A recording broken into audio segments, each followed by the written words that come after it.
I'm Steve Swat with the Sacramento Report. In the next few minutes, we're going to talk about educational difficulties associated with young men and boys of color.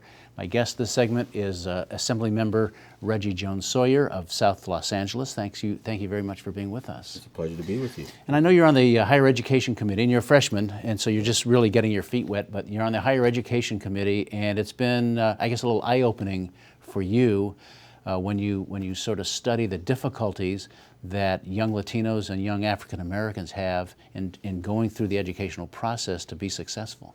And I'm also on budget sub 5, which is public safety over prisons and the judicial system. So it's really stark. The great thing about being on higher ed and just talking about education, you find out where the source of the problems are. Education for minorities has always been the way out of a disadvantaged area. And we're noticing now that if young men and boys aren't reading at 3rd grade level, by the time they're in the 3rd grade, then their chances of being successful going to college are greatly diminished, and their chances of going into that other committee that I chair are greatly increased, and we need to stop that. So what are the barriers? It seems like young girls and women are succeeding at a faster rate than boys. Correct? Correct.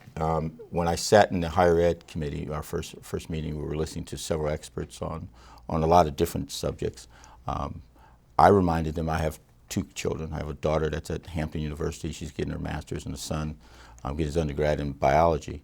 The number of African American men to women is 10 to 1. For every 10 women, there's 1 African American male that's trying to matriculate to get an undergraduate degree or a master's. That's horrible. That's horrible, especially when we're looking at trying to fill the new jobs of tomorrow in California. There's estimates of 800,000 new jobs that could be here between the next 10 years. If we don't fill them with mostly Latino and African Americans, we won't be able to fill all those positions.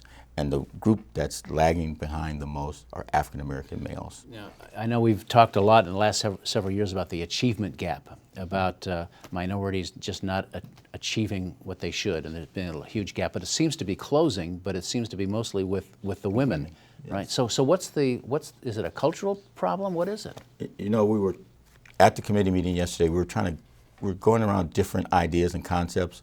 One concept came out that maybe young men don't want to go to college.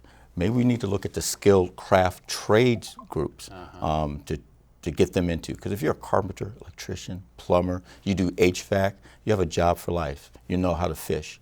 And a lot of young men, that's what they want to do. So we should guide them into that. They can be in the union hall after that, employed. They can work for government. They can work for the private sector.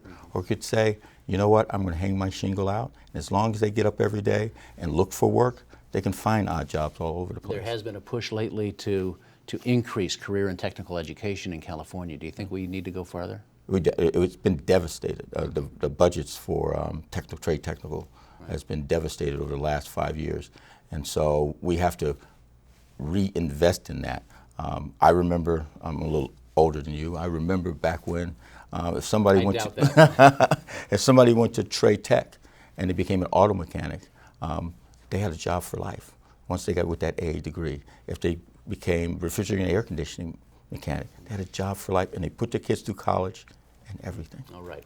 Fascinating subject, great discussion. Assemblymember Reggie Jones-Sawyer, thanks very much for coming by. Thank you. It's my pleasure to be here. And thanks to our viewers for watching Local Edition on Time Warner Cable. A reminder, you can watch this and similar interviews on YouTube, also on My Government On Demand. I'm Steve Swat. Have a great day.